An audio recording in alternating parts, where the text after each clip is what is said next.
Quand un homme arrête soudainement de vous courir après, que faire? Et comment empêcher que ça arrive? Comment prévenir cette situation? Bonjour à toutes, c'est Fabrice Julien, coach et auteur, notamment auteur du livre « Le trouver, le rencontrer, le garder, séduire votre homme idéal en appréciant la quête ». Dans cette vidéo, je vais vous parler des hommes qui vous courent après et puis qui arrêtent subitement. Comment faire pour que ça n'arrive pas et que faire si ça arrive dans cette situation juste après l'intro. Mais avant de commencer, je vous offre un guide gratuit sur la séduction ainsi qu'une série de conseils gratuits eux aussi par email. Pour les recevoir, si vous êtes intéressé, c'est très simple.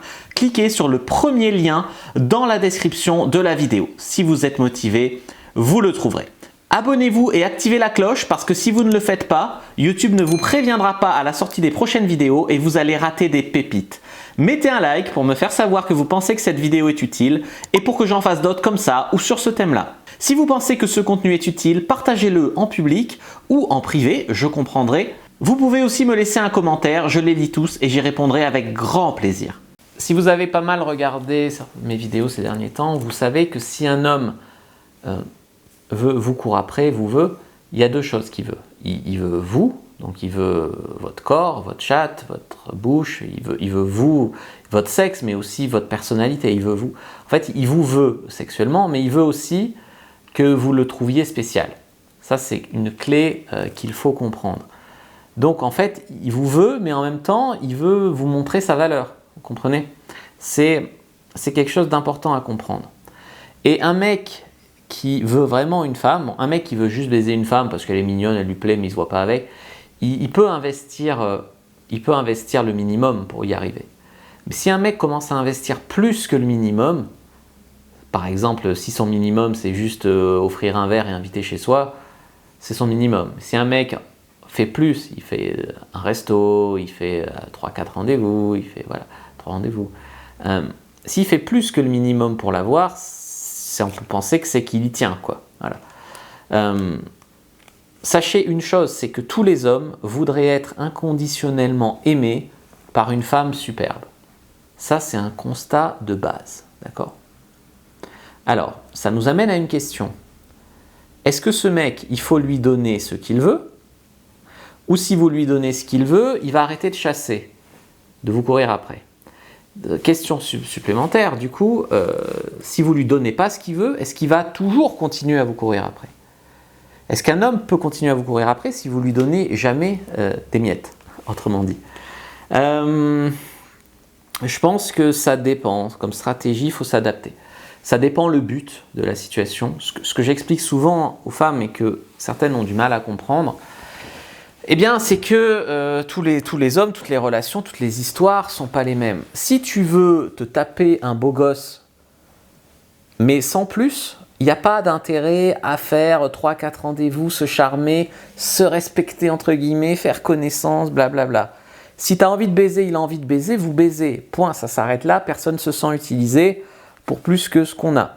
Si le but c'est plus, bon, on n'aborde pas la situation de la même façon, d'accord ? Ça dépend donc ce que vous voulez avec. Et ça dépend aussi de quelle façon vous donnez les choses, d'accord ? Parce que je vois trop de situations où une femme se fait courir après donc, par un mec, et puis elle fait, ils font 3 rendez-vous, il envoie plein de messages, il lui propose plein de trucs, elle est contente, elle se sent désirée, désirable. Et au bout d'un moment, ils couchent ensemble, parce que de toute façon, s'ils ne couchent pas ensemble, le mec à un moment, il va se dire qu'est-ce qui se passe, ça n'avance pas. Je veux dire, une relation ne peut pas avancer en étant tout le temps platonique. Donc du coup, ils couchent ensemble, il y a un moment où ça arrive, et donc du coup, là, il arrêterait de lui courir après, ça serait elle qui passerait en situation de on se revoit quand, s'il te plaît, on pourrait se revoir. Tu vois, il y a comme, c'est un pattern qui revient, un truc qui revient beaucoup, c'est que le mec court beaucoup après la nana jusqu'à coucher, et à partir du moment où on va coucher, c'est la nana qui court après le mec pour le revoir. Ça, c'est un truc qui m'est arrivé des tas de fois, c'est des choses qui arrivent à des gens que je coach des tas de fois. C'est la vraie vie, quoi, c'est la vraie vie. Du coup, pour prévenir ce genre de situation, il y a des coachs qui conseillent, par exemple, le fuis-moi, je te suis, avec une logique tout à fait simpliste qui est s'il ne me court pas après, c'est qu'il n'y tenait pas. S'il ne persévère pas, s'il ne galère pas, c'est qu'il n'y tient pas.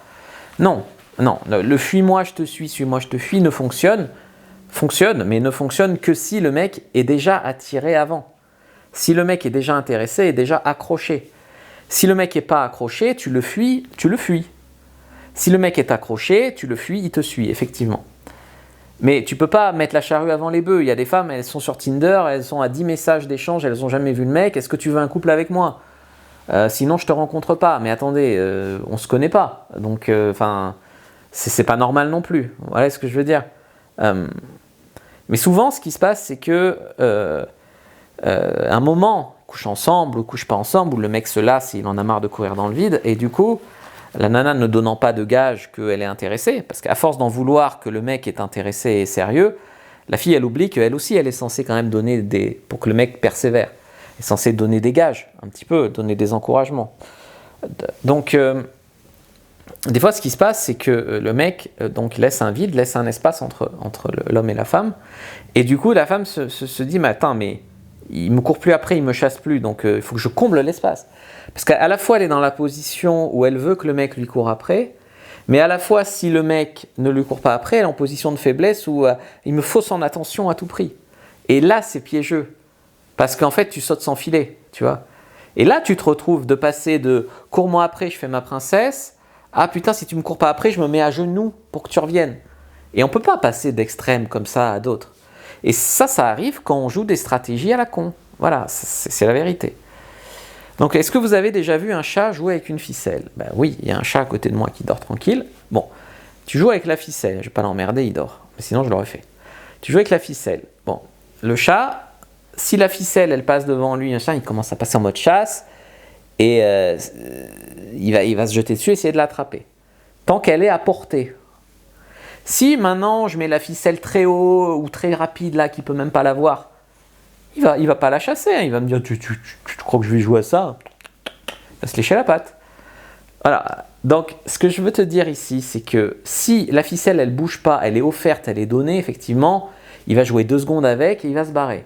Maintenant, si la ficelle, elle est toujours hors de portée et inaccessible, il va pas jouer non plus. Donc, il faut, comme j'ai dit, donner des gages, être à portée, etc. Ça, c'est l'aspect qui fait que souvent un mec arrête soudainement de te courir après, soit parce qu'il est lassé de ce petit jeu à la con et il pense qu'il va pas y arriver, ou il pense que tu es une emmerdeuse qui aime la galère, quoi.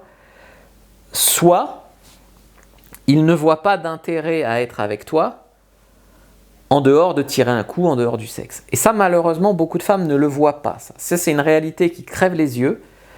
Mais beaucoup de femmes ne le voient pas. Pourquoi elles ne le voient pas ? Parce que, comme j'ai expliqué dans une précédente vidéo, il y a tellement de mecs qui ont envie de baiser, qui ont envie, pourquoi pas, dans l'absolu, de faire une rencontre, que elles ont tout le temps un petit peu des sollicitations, pourquoi pas des options, voilà, vaguement, quoi. Il y a des choses. Donc, elles n'imaginent pas qu'un homme puisse... Et puis, il y a aussi le fait que beaucoup de femmes n'imaginent pas qu'un homme puisse changer d'avis. Je veux dire, moi, combien de fois j'ai rencontré une fille charmante, premier rendez-vous, elle me dit ce qu'elle fait dans la vie, on fait connaissance, on s'embrasse, il y a un peu de chimie, c'est bien, c'est cool, et je me dis, pourquoi pas, ça pourrait le faire avec elle. Puis deuxième rendez-vous, j'apprends qu'elle suit Marion Séclin sur YouTube. Troisième rendez-vous, elle me prend la tête avec la cuvette des toilettes. Quatrième rendez-vous, voilà. On couche ensemble et c'est nul. Je veux dire, au bout d'un moment, je change d'avis. C'est-à-dire que c'est pas parce qu'au début, j'étais charmé, j'avais envie d'aller plus loin, qu'au bout de 3 rendez-vous, je suis toujours... Vous voyez, donc on peut perdre l'envie d'être en couple, ce qui n'empêche pas qu'on peut vouloir coucher avec. Et beaucoup de femmes ont du mal à comprendre ça, Donc, je pense que beaucoup de femmes se disent... Tu sais, quand dans mon club VIP, je fais une formation en ligne. Le club VIP, c'est un accompagnement dans lequel vous pouvez me poser toutes vos questions et accéder à la communauté des autres femmes comme vous, hein, d'ailleurs, qui sont là.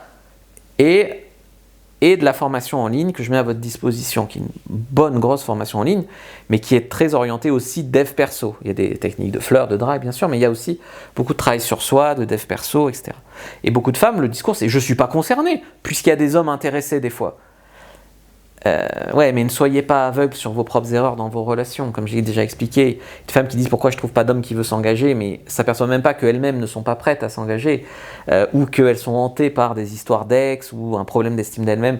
Tout ça, il faut le nettoyer. Oui, mais c'est moins glamour que de vous dire claque des doigts et rencontre l'homme de tes rêves. Ben ouais, mais moi je te vends pas du rêve. Il y a un travail de fond à faire.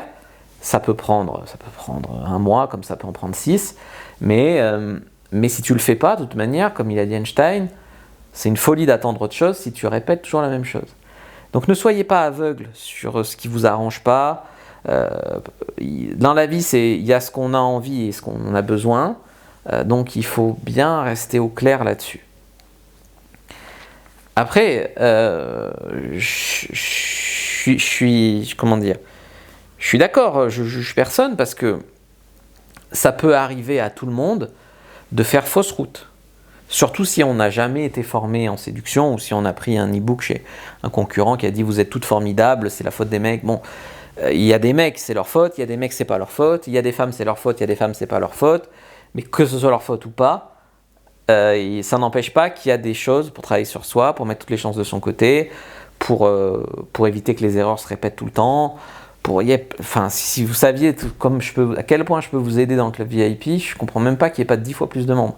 Mais après, je veux dire, tant mieux, parce que celles qui sont là, au moins j'ai beaucoup plus d'investissement pour elles.